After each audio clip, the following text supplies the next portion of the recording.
Every day, our lives are changed by history.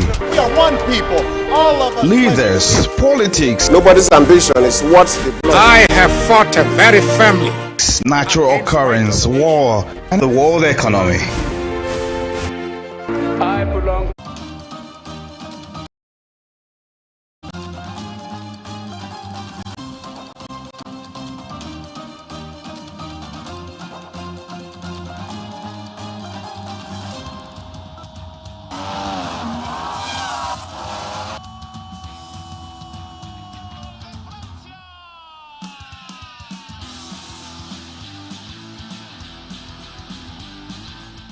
Welcome to yet another exciting edition of Sports Talk here on Atlantic Television Network. On this edition of the program, Nigerian player leads Golf Classic in Port Harcourt. Aruna Quadri to fight for Olympic table tennis ticket. And coming in for the world of football, FC Liverpool lose their first game at the Europa League. Details of these and many more will be yours when we return from the break. Stay with us.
Good morning, Cyril.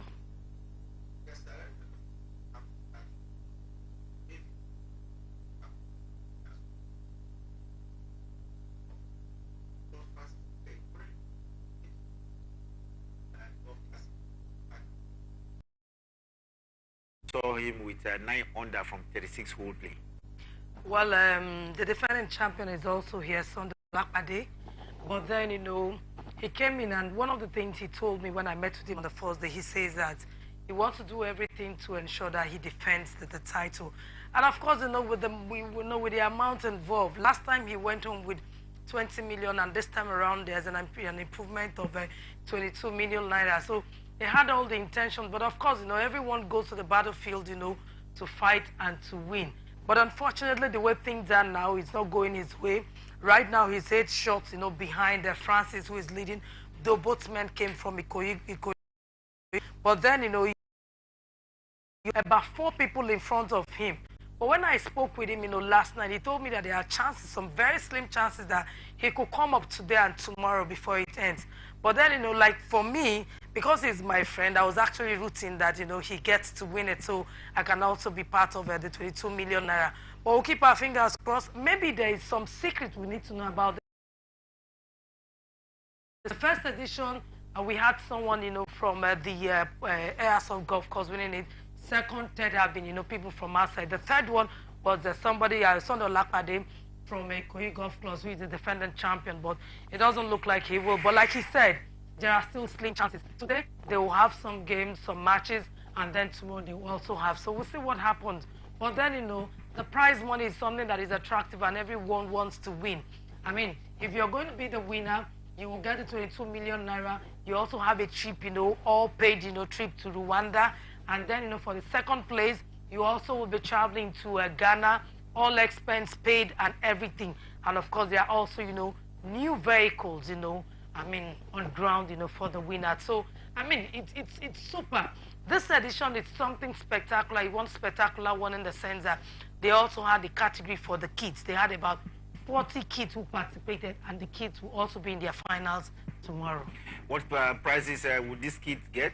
We've talked about 22 million out there for the top golfers, and vehicle as well involved. What do the kids get for participating in this one? I do think that for the kids, the fact that they are getting that exposure very early, I mean, you become, a big golfer tomorrow. I mean, golf is like, some other sports like chess, Scrabble, and all of that, where you make, a living from. So I mean, the fact that they are, being exposed at this age is also a plus for them. But I should think that they are also going home with something which I've not been able to ask the organizers.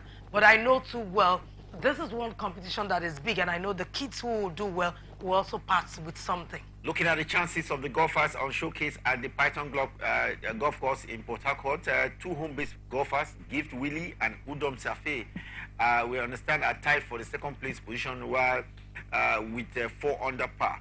This is cheering that is not just the foreign-based golfers, but the ones based at home here. Robin showed us with the established ones from outside of Nigeria. Well, no surprises for Willie there. He's one man who was taking his golf in West and so many countries. So I do think that, I mean, it's a good one. The last event, he didn't fall in within the first day, and this time around he tied on second. I should think that, he should even be in a pole position to get the first position. But listen, the second to the last day we have tomorrow. Let's see what plays out. But it would be nice, like you said, to see Willie also, get one of the top prizes. I mean, the organizer of this particular event done so much for Willie. He's the one who brought Willie. I mean, he sponsored him to various tournaments and all of that. Because the man will also be happy that Willie is also, gaining from this event he put in place. It's been nice to see Nigerians. They have a chunk of that 22 million naira total purse available at the Python Golf Club. Don't forget, we also have players, golf players from Uganda, Sierra Leone, Cameroon, Gabon, Ghana, South Africa. I mean, Zimbabwe. The number is endless, but I will be happy if at the end of the day we get with something. So Ivory Coast is putting out some golfers there as well. Like she mentioned there, top African golfers are in Port Harcourt trying to see how they can get at the top prize at stake. Of course, besides the money, there are a lot of other prizes, and I'm very sure the 36-hole contest at the Python Club that will round up on Sunday will definitely bring out the best of. Well, let's keep our fingers crossed on that and hope that this will change the landscape, at least in the city of Port Harcourt, in the next few hours. Away from that, let's go to rugby, and the former Nigerian rugby national team captain Aziz Ladipo has declared that with over 200 million population here in Nigeria, a large number of youth should be engaged in the business of getting some prizes as well from rugby. Well, unfortunately for us, we aren't going to be at the Olympics, but then, the beauty of it is that we now have a rugby team. And then, another positive from it is the fact that we have a rugby team, and they are poised to make a difference. Maybe, like he said, we'll just try to put things together, ensure that we have the right structures, we have the right person at the helm of affairs, and motivate our players, to do well. Well, talking about rugby and their shortfall, they just stopped just before they could qualify for the Olympic Games coming in Paris next year. A lot of people think that fire brigade approach to preparing for tournaments of this nature has affected rugby. Rugby is one where you need to develop a lot of long-term strategies, and sometimes as well a little bit of investment to ensuring that you attract the best of rugby players and train them, condition them ahead of major tournaments before they can qualify. So just think that you can train rugby athletes in just 2 or 3 months and they qualify for a major tournament like the Olympics. It's like a dream. You're spot on when you say this idea of fire brigade approach to competitions. But for me, I want to take the positive. The positive is the fact that we already have a team right now, and of course the coach of the side is determined, the players are determined. But like you said, if you don't prepare well, you are ready for failure, and that's what has happened. And I'm sure the rugby players, who have this, zeal, they are patriotic, they want to represent Nigeria, they have, this thing in them, and even, the president of the Nigerian Rugby federation. They are all poised, to change things. But then, we have always done this fire brigade approaches, and then we go into competitions, and because of that never say die attitude of a typical Nigerian, we do well. But it's unfortunate for them, maybe luck wasn't on their side, and the fact that just 1-2 teams will be qualifying for the World Cup. I knew our chances were very slim because this is a team that had just been assembled. Like you said, I mean, they've not had, that long-term preparation, prelude to the Olympic qualifiers, which has, affected them. But I do think that they can also take the positive, like I have taken, and then, put their acts together and see how, they qualify for other competitions. We have the All-African Games, sometime around before in Ghana before the Olympics. So we hope that, they are able to qualify, play in the, participate in the All-African Games, and other competitions, and begin to prepare, look forward to the next Olympics after the next, the coming Olympics. Talking about preparations towards the Olympics and qualifying as well, we've seen the rugby team fall short. They did not qualify, but the table tennis team have yet another chance of qualifying. Talking about the team event at the Olympic Games, because Nigeria will have this opportunity, for a qualification for the Paris 2024, where alongside 39 others for the 2024 World Team Championship. We understand this is coming out in Busan. Busan, I think that's in South Korea. And one man that will have to lead Nigeria's at table tennis players is Haruna Quadri. He's lost his top place position, do I say, in the world ranking, but he's still Africa's #1 table tennis player. This should rub off on this participation at this championship coming up in South Korea. Yeah, it should, ordinarily rub off on, his participation, and of course, the other players, who will be competing, donning the green, white, green alongside with Haruna Quadri. But, we've had, we had an opportunity in Tunis. We couldn't, take advantage of it. And now there's another opportunity again. We just keep our fingers out and hoping and praying that they will be able to take this particular chance and then qualify to ensure that we have, Nigerians representing us in the table tennis event in Paris 2024. Team event, the table tennis event at Paris 2024, Nigeria has a chance with an exhibition game or a championship in Busan, South Korea, with Haruna Quadri leading the team Nigeria to the event. We hope that we could get some kind of representation, because we've had a difficulty in qualifying. Last time it was Egypt, and now if we don't qualify, it will look like a lot of trouble, because I think in the World Qualifiers held in Portugal in 2019, we saw Nigeria, Egypt, Algeria, Tunisia, I think Mauritius, who were all strong in flying the women's category in the respective countries. I want to think that, they will be able to qualify. Now, playing against Egypt in table tennis can never be easy. And then if Haruna Quadri himself is Egypt. And so I think that, they will be able to take, some positives from the Tunisian qualifiers, and then, get into this one in Korea, and also think that, they should be able to qualify. It's end of the year, and coming up in the next couple of weeks, and a lot of world sports disciplines have what they call the season-ending championship. And in table tennis, Haruna Quadri has just qualified as a 15th player for the season-ending World Table Tennis Finals coming up. Amongst the top 16 players are in the world. Like we mentioned to you before, he is now the #1 in Africa and within the top 16 in the world. Do you see his participation at this world of the nearly $400,000 at stake? Well, there's so much money at stake, and they say to whom much is given, much is expected. You are African #1, and you must show that, in the field of play. And I should think that, the fact that, he hasn't been able to lead, the Nigerian contingent to qualify from the Tunisian qualifiers, he will take advantage of this and ensure that, he wraps the year well, and ensure that he still maintains that #1 on the African continent.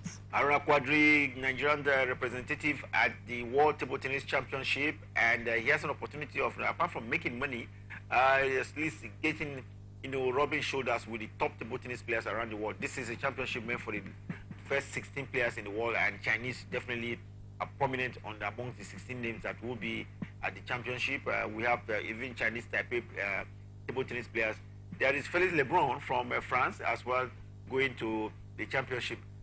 If there is Chinese, then that South Koreans are strong as well in the table tennis. Well, you want to chill with the big boys, you have to play like the big boys. Well, if there are many of them coming from Germany and Slovenia as well. This is himself to be one of the top table tennis players around the world. The mere fact that he's among the 16 that will be taking place in the war-ending table tennis championship looks very cheering for Nigeria. But we just hope that the Table Tennis Federation of Nigeria are looking forward to having a replacement for Haruna Quadri, because it looks like this is like twilight, even winding down on his career. You can say that again and again because he hasn't been so consistent when, you're very sure that the next competition is going to do well, the next one is going to do well. So this is what, this has been our campaign at Sports Joy, as the watchdog, of the sports development here in Nigeria. We have always said that the various associations ensure, we're a country, with talented people. You go out to the streets here, you find a lot of table tennis was one of, the very popular sports in Nigeria where, you go around the street, you find people, playing table tennis on the streets everywhere. So I do think that, like you said, those are the hem of affairs that the president, the board of the Nigerian Table Tennis Federation should ensure that right now, maybe they are doing something behind the scene we don't know because we're not members of the federation, but I should think that they are wearing their thinking cap to ensure that, I haven't seen that Haruna hasn't been that consistent. Even if he's consistent, age is no longer on his side. Like you said, very close to the twilight of his career, they should be preparing to ensure that they get replacement for Haruna Quadri. The same thing we cry even in other sports. We shouted, we talked about, Blessing Okagbari in athletics even before she had the ban. Begin to look at, begin to look inward, go to the grassroots, get enough replacement for Blessing Okagbari before the ban. But then, that's where we are. We hope that the Table Tennis Federation, the president and the entire board are working behind that. We don't know. From the table, we'll go to the lawn of tennis, and across, we've seen the Canadian Elena Fernandez still number 39th place in the Billie Jean Cup competition. This is the first time since 1988 we have seen Italy also reach the last four in Seville, Spain. This is getting interesting. Like we mentioned, is the end of the year. Top players are beginning to showcase themselves in major championship. If you're a lawn tennis player, the Billie Jean competition is very, very key, and Lena Fernandez is showing her stuff. Of course, she got to show her stuff. No two tournaments can be said to be the same. We've seen cases where even, players, tennis players who are not, within the first, 20 get to win, championship. And I think it's a good one for her. The fact that, you are doing well, and of course, at the year-ending, events, you probably will be ending it, on the high.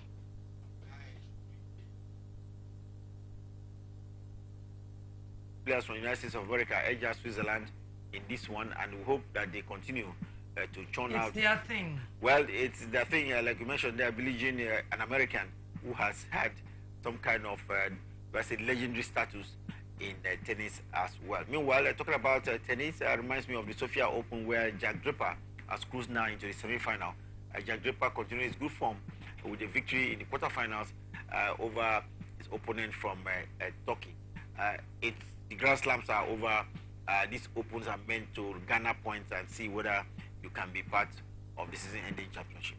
Well, it's a good one for them, For them, there's no dull moments. They always have, one competition or the other to, engage in. And that's what happened in civilized climes. Let me not bring down my own environment. Well, just before we go on our break, I will bring you some latest report coming from the world of boxing. And the president of the Nigerian Boxing Board of Control, Rafiu Ladipo, has tipped Ajaba as to become the next Nigerian World Heavyweight Champion after the World Boxing Council Silver Heavyweight title holder actually succeeded in his first defense. Ajaba, a couple of days ago, showed his class, and a lot of people are beginning to think that Ajaba should be the next heavyweight boxing champion from Nigeria. Maybe the fact that the style bender and of course the Nigerian Nightmare are not doing well at the moment. Ajaba might be the one, taking the baton from them, and of course they're shining at the light of Nigeria and the global world. But let's see how things play out. It's just the beginning.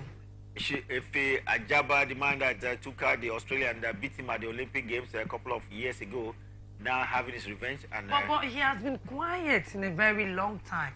Well, maybe he's trying to prepare himself, and I think this is one show of what he has been doing in the last couple of months. And just before round up this half, again, still in boxing, American heavyweight boxer Deontay Wilder wants to meet Anthony Joshua in person and have a discussion with the former champion in person, usually to agree on terms for the blockbuster fight. You need to meet the person, your opponent, on a personal note. We have managers and promoters to do all of this. Well, the boxing world is full of, a lot of, tough talking left and right. I saw the report where he says he has to travel, to talk with Anthony Joshua to ensure this fight sees the light of day. But I still do think that, this fight, may not likely see the light of day. I had a discussion with someone yesterday, and the person said it's most likely to see the light of the day since he's saying that he wants to personally travel to the U.S. Like you said, if there's going to be a fight, do we need to travel to the U.S.? But I hear there are challenges, hosting this fight in Saudi and all of that, and that's why those are some of the reasons why he wants to travel to the U.S. to meet, Anthony Joshua. Well, that will be it for this half of the show. We'll definitely be back, in a jiffy. When we return, we'll take a look at the latest happening around the world of basketball with the NBA, heating up in the early hours of this morning. Then we'll go to football, and in football, the Super Eagles of Nigeria are getting ready for an encounter against Lesotho and the other opponents ahead of very crucial time. When we return from a break, we'll see who and who is on the list sent in by Jose Pesero. Stay with us.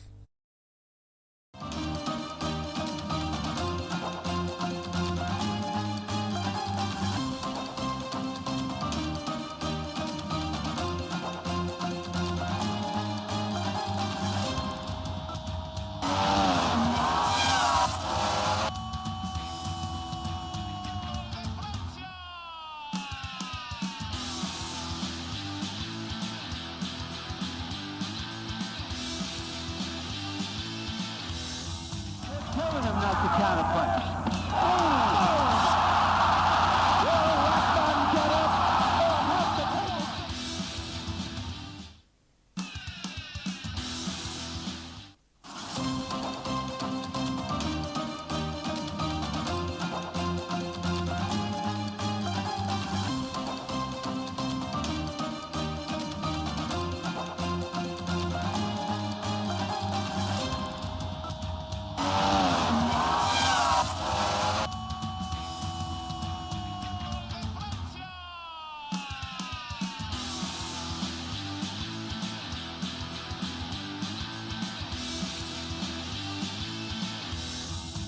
Telling him not to counterpunch.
Telling him not to counterpunch.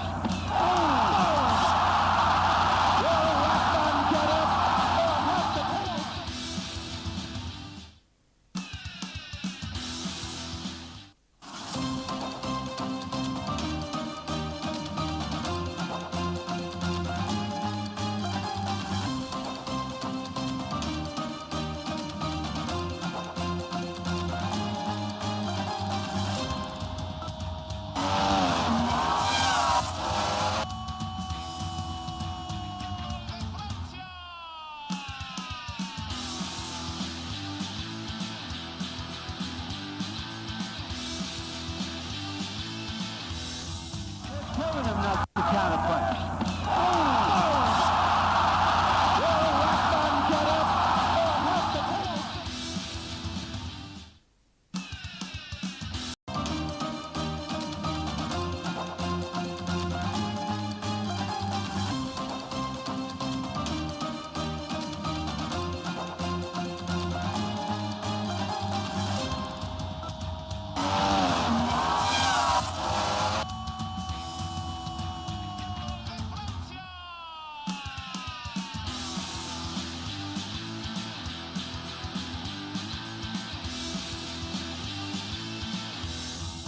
Killing him now to counter punch.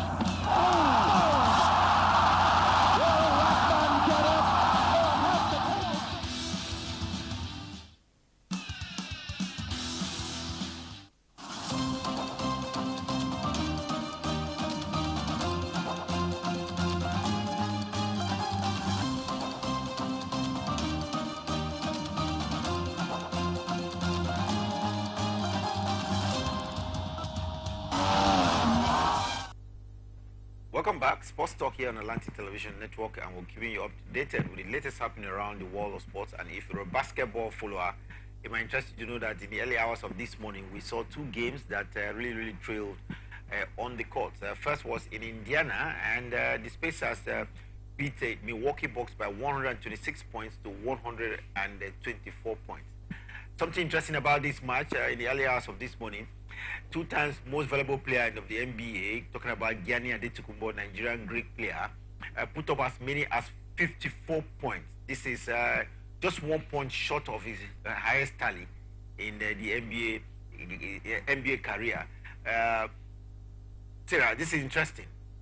A player on a losing side with as many as 54 points. Though the point gap between them is just, victory was just 2 points, but one would have thought that if you score as many as 54 points, you should be on the winning side. Well, this stands up. It tells you how competitive, how fierce the NBA is. Look at, the wins. I mean, the scores are very close. 126, 124, 119, 120. So it tells you that, the competition is very stiff. And then, of course, for me, even though they're on the losing side, the fact that, the man who got the highest points there is a Nigerian, it gives me some level of joy. But like I said, this is, the NBA is an organized, league. And of course, because of, the sincerity and the transparency in the league, you can see how stiff the competitions are. And I think, it's, it's getting even, more interesting in the NBA.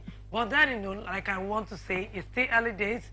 The league still has a long way to go. Long way to go for the NBA, and teams are beginning to shape up and see who can get it past the defending champions. But let's look at the other game we saw early hours of this morning. It was the match between Orlando Magic, 119 to 120.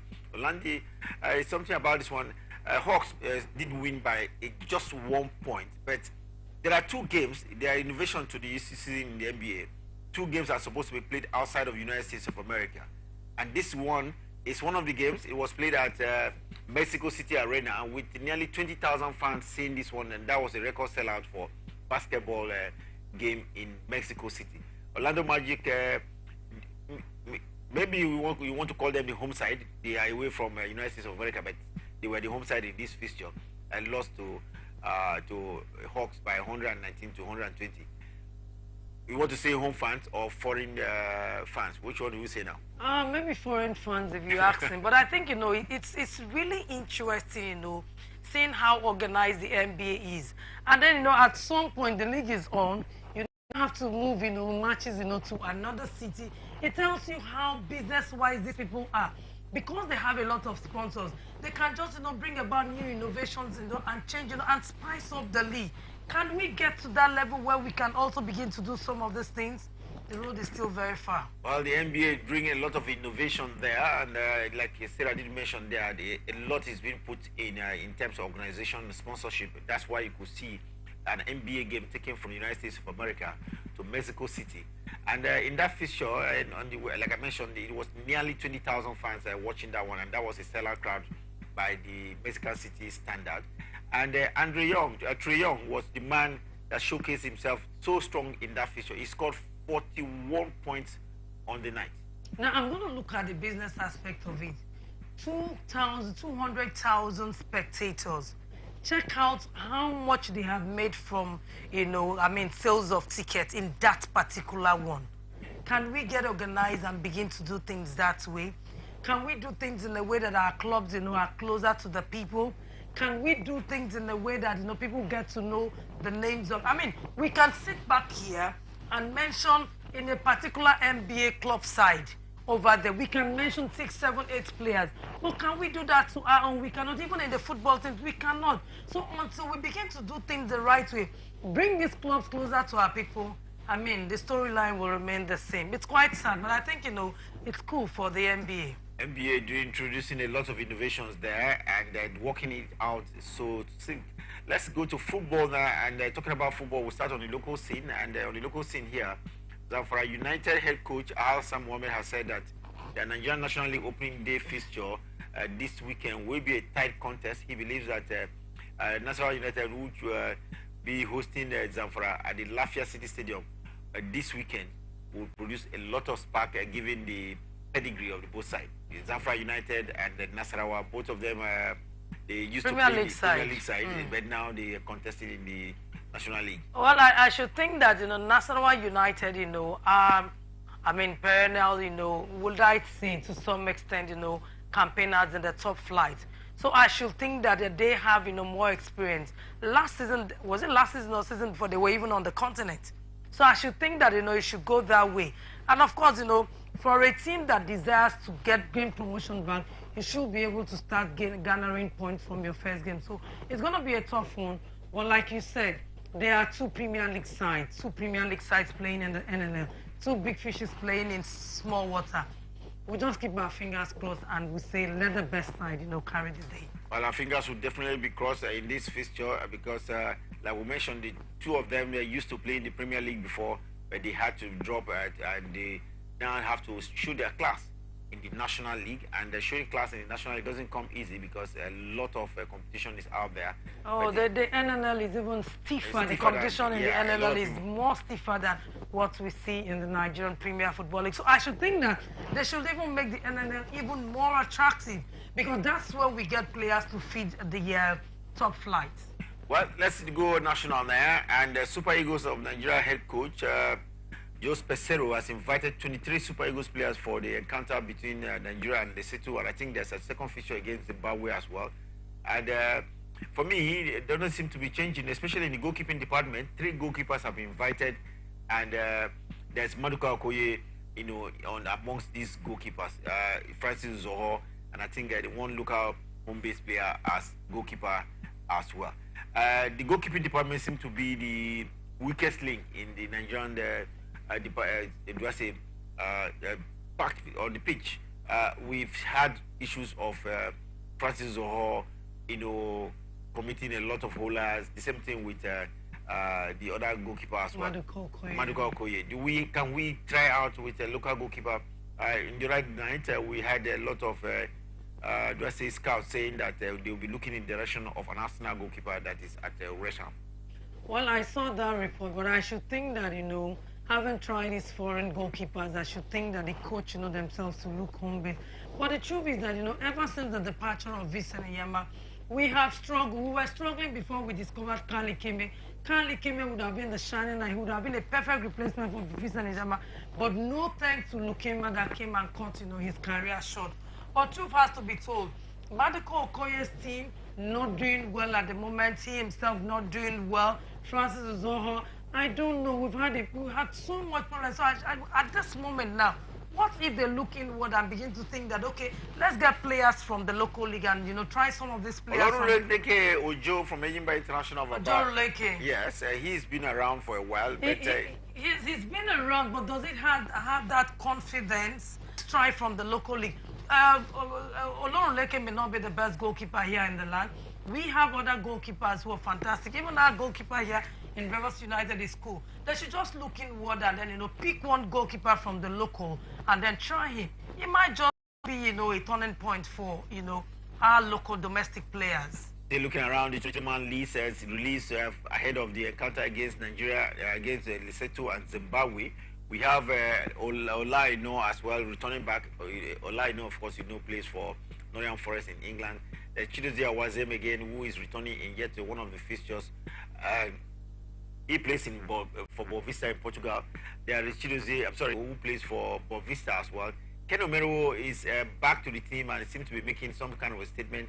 There's a Semi Ajayi as well amongst the defenders. Calvin Bassey coming in as well. There's Jamilu Collins coming in from Cardiff in Wales. The defense line for the Super Eagles of Nigeria has not been, let's say, completely what we expect. They concede goals in tournaments as well. Well, the irony of it is that, we have fantastic players, areas of, supposed, average superstars. But the truth is that when they are assembled in the national team, they don't get to replicate what they do for their club side. But, coming into the Super Eagles, it has been a challenge. And I'm beginning to think that, is it a problem of the coach or a problem of, the tactics of the coach? I really don't know. But truth has to be told, we have struggled. Look at a certain Victor Osimhen. Even whenever he's called to the team, we see how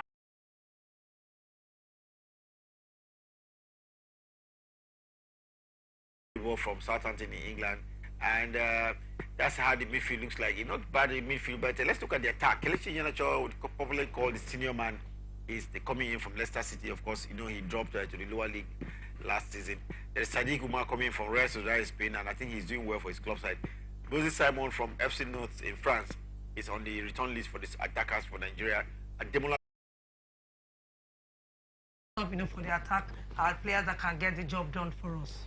Well, I think the 23-man list should be able to give a lot of trouble to Lesotho and Zimbabwe in these games that are coming up in the next few weeks. It doesn't come easy, but in less than a week. Well, and so we should be. That match is coming up in Lesotho in Uyo. Are you by any chance going to Uyo for this one? Hopefully I should be in Uyo, but there's something else about to happen in Port Harcourt. I won't let the secret of the cat out of the bag. So if all things being equal, I should be in Uyo. Well, that's for yet.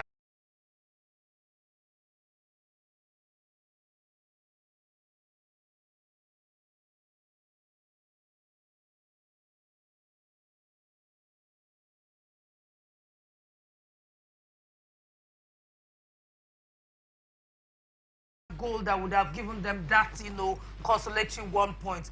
But of course, we saw that one of their players' hand, the length of, his sleeve was something that touched, and then the referee had to, they had to go back to the VRO, look and.